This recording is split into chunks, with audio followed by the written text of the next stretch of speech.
Welcome back to this financial freedom workshop. So today we're going to pick up where we left off. I want to talk about this idea of self-worth and self-sabotage and how they're actually two sides of the same coin, okay?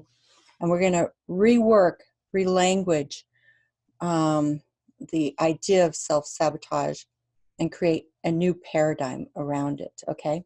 The self-sabotage.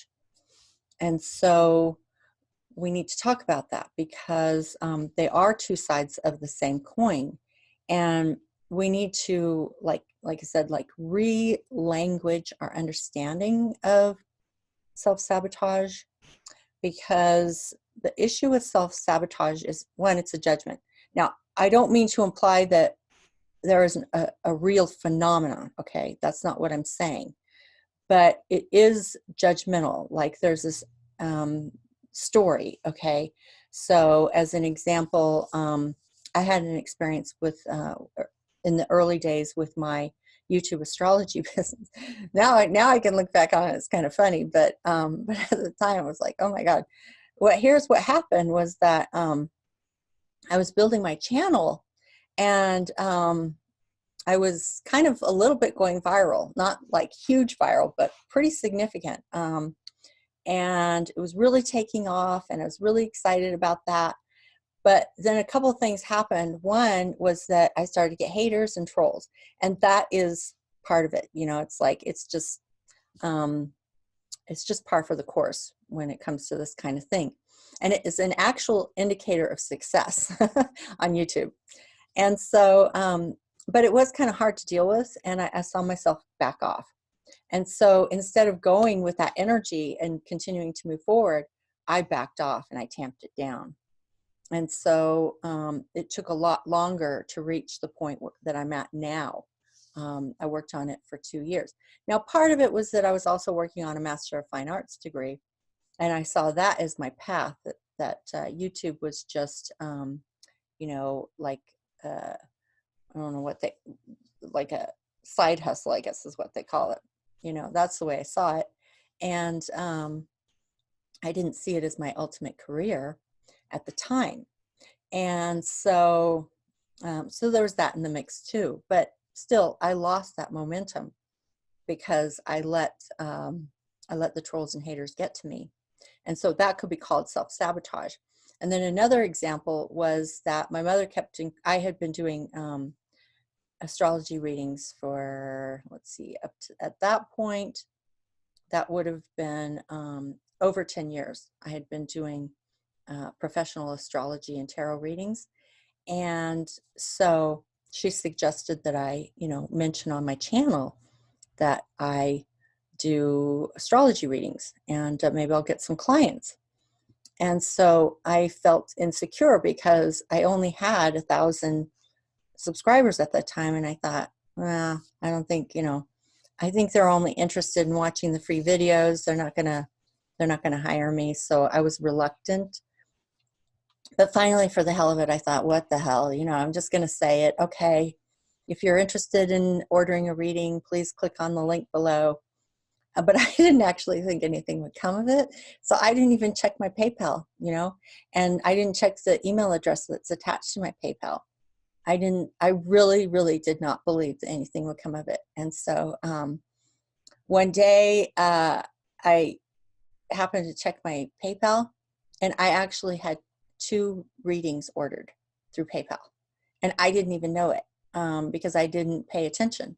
And so I immediately contacted them, and, you know, to set up appointments. And one actually did follow through. The other one, I had waited so long that the person actually had contacted PayPal and asked for a refund, which I don't blame him. But, you know, that was, that was an example of self-sabotage. I didn't believe in myself. I didn't believe in the worth, the value of what I was offering. And I didn't think anybody would want it. And so, you know, like I said, now I can look back on it and laugh. But at the time, it was pretty disappointing. It's like, oh no, I finally got 2 customers, and now I lost one because I didn't pay attention, because I didn't believe in it. So that was 2 years ago. And so here I am today. And actually, that might have been a year ago. I don't remember when exactly I started offering readings, but you get the point. So I want to talk about this idea of these two sides of the coin, the self-worth issues and the self-sabotage issues, because I really think we need a new language to understand self-sabotage and to have a better way of relating to it. So in the first video, I was talking about the one who runs the show, and that's your shadow. Your shadow is also your power. It's your disowned power, okay? It's all the things you're afraid of. We push those, all the things we're ashamed of, we push those into the shadow. Well, if it's your power, why are you doing that? Why are you pushing all that into the shadow? Why are you disowning it? Well, I'll tell you why, okay? It's because we live in a domination culture, and we have a domination language. We have a domination paradigm. Why? I'll tell you why. Because it's a lot easier to control people when you dominate them than when you let them kind of run free and do what they naturally want to do. It's easier to control people when you dominate them as opposed to letting them have their power, you know? And we're seeing that on a macro scale. It exists on the micro scale and it exists on the macro scale. And so, so that's why we disown our power, is because we're taught from a very young age. You know, I don't know exactly when it starts, but it may start with our parents. It may start when we get into kindergarten. But at some point, we discover that you better behave, because if you don't, boy, is it going to be bad news. It just popped, a memory popped into my mind when I was in first grade, and I was in art class, and we were making a collage, and we had the sticky paste, you know, and you put your fingers in and you get some glue to stick on the pictures on your cardboard. And I noticed like how shiny it was. And I just thought, oh, it's so shiny. I want to get the shininess all over, you know, so it'll be all shiny and glossy on the top of my picture. And so I was taking the paste and I was like smoothing it around, you know, and over all the pictures and just making it real shiny. And having the best time, you know, really going for it with my creativity. And here's what happened. When the art teacher saw what I was doing, she yanked me out of my chair and dragged me to the front of the room and spanked me. That was back in the day where you can actually do that, okay? And boy, was that shaming. The shame of that was way worse than, you know, a spank on the bottom. And boy, did I learn my lesson. And the sad thing is that very same day, I must have been having a bad day. When I was in music class, I got into a little tussle with someone in line. I don't remember the circumstances. I don't remember if we were playing or if we were, you know, having a little argument. I don't remember what it was. But the tussle caused me to fall against a rack of those keyboard pianos, you know. They were all stacked up next to each other in a line, like dominoes. And the tussle caused me to fall back onto the first keyboard, and they all went boom, boom, boom, boom, boom, like dominoes. And then I got in trouble again. And so that was twice in one day. Boy, did I get that lesson. You would better behave, because if you don't behave, the shame that you will experience from that is horrific. Nobody wants to go through that kind of shame.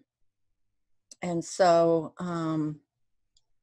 so that happens to us over and over and over and over again in our lives from all kinds of different sources. Can be family members, can be school, can be people in the neighborhood, people at church, our friends. I mean, it comes from all directions. It can even come from the television, you know. And so we grow up believing that we have to behave a certain way to be worthy. And And if we don't behave that way, we experience the shame. And that gets embedded in our central nervous system and deep in our neural networks at a pre-verbal level. And then we don't even understand what is happening, okay? We don't understand when our self-worth issues are getting triggered. And the so-called self-sabotage that is born out of that low self-worth and self-doubt. So the reason why I say we need a different story around self-sabotage is because we have to make friends with the one who's running the show. We have to make friends with our shadow because that's where our power is. We disowned it. So for me, you know, on that day when I was in first grade and I was going with my inspiration, I was being creative. It was fun. It was play. It was all the things that we, you know, that the people who are truly successful in this, like, I mean, like big time successful, you know, millionaires, billionaires, doing work that they love, movie stars, all those kind of people. It's the thing about them that we admire, but we don't have the courage to do that ourselves because we were taught that you're not good enough, you know, and we disowned our power. But the fact is that that day when I was being creative and inspired and having fun and play, that was my power. That was my power.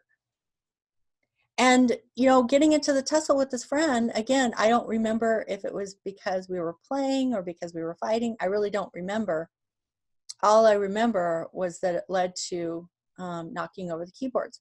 Now, knocking over keyboards is not a good thing, but the shaming is the issue, you know.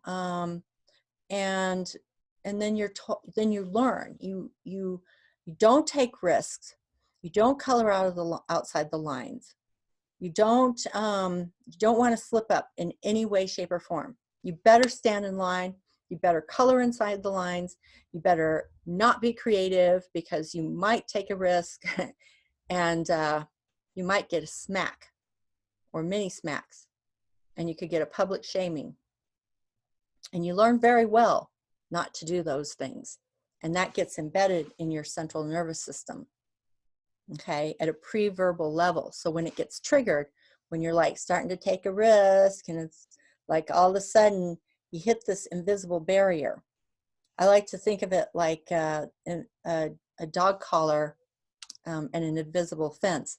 The dog has learned that it can, if it gets too close to that invisible barrier, it will experience something painful and it goes back, okay? So it doesn't cross the barrier. But the truth is, if it could run really fast and get through that barrier, that invisible barrier, then the whatever pain it experienced short term would eventually vanish because it would be too far away to be activated and it would have gotten through the barrier. Then it would realize everything's okay. What happens to us is when we get close to that barrier, when we're starting to take a risk that could trigger that shame, it's pre-verbal. So we don't actually know consciously that that's what's happening, that we're triggering that invisible barrier of shame. And that's why we have to learn our observation skills. The journaling and observation is absolutely essential to this, okay? You have to be able to track when these feelings are coming up. When you're getting too close to that barrier, that invisible barrier that has been wired into your central nervous system and your neural networks, okay? You can break through it, but it's hard because that is part of the shadow. It's deep, deep, deep in the subconscious. And the one who's running the show is still going to find a way to get out and do what it wants to do.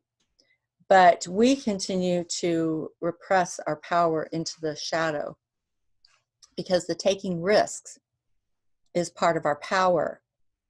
The creativity is part of the power. Asserting ourselves is part of the power. But all of those things can lead to the pain of the shaming. And so we continue to push them down into the shadow and we hold it down. Even though behind the scenes, the shadow's still working, it's still the one who's running the show. So we need to meet that person, okay? The person who's hiding in the shadows, who's actually running the shows, because that's where our power is, and learn how to integrate the power, okay? The subconscious and the conscious mind, the disowned power with the conscious self, so that they work together to achieve our goals instead of being at war with each other. So I need to say some more about this issue of like relanguaging the idea of self-sabotage. So while I am acknowledging that the concept of self-sabotage is real, I gave you some, examples from my own experience. But the reason why we have to relanguage around that and get a new paradigm around self-sabotage is because of the fact that it's a judgment. It's pushing the power back down into the shadow. And so if you could understand that the shadow, the one who's running the show, where your disowned power is trying to speak to you, is trying to tell you what it needs and wants. And you're like, that parent or like that teacher that is like, no, that's not good behavior. And you got to stop trying to cross that barrier. You got to stop showing your creativity. You got to stop showing your power. You got to stop shining your light. You got to stop coloring outside the lines. And so the two come to head with each other, and they're in a war, tug of war. Can't get anywhere, okay? There's resistance. So what I'm suggesting is that if you could form a relationship with the shadow, with this person inside you who's actually your power, okay, who is trying to communicate with you to help you be authentic, if we can actually listen to that, we can begin to reintegrate our power. So I think what we need are some actual examples of self-sabotage so that we can talk about how to rework our relationship with that, become less self-judgmental, and instead listening to what's going on deep inside instead of judging, because that's what the parent did, that's what the school did, that's what the teacher did, or a boss, or anyone else who shamed us throughout the course of our lives, who judged us throughout the course of our lives, said we weren't good enough. We've internalized that, okay? We've internalized that parent, we've internalized that teacher. And so when the true self, the power, starts to come up and do what it wants to do, that other part says, nope, can't do that. Get back down there. Get back down there and hide in the shadows. Get that power back into the shadows. And then the two are at war with each other. And it's hard to understand because the conscious mind says, yes, I want this. Why am I creating this internal battle? And there is a reason for it. So so this is one of the things we're going to be talking about as we move forward. But I think what we need are some actual examples. So I'm going to be requesting of all of you that if you have a willingness to share an actual example, and then I will work with that in a video anonymously. So we'll just work with the subject matter so that you can find out how I would work with that material, but it'll be anonymous. So if you're willing to do that, then I would really appreciate it, and I will look forward to communicating with you all through email. So until next time, take care, and we will keep talking about how we can empower ourselves. Talk to you later. Bye-bye.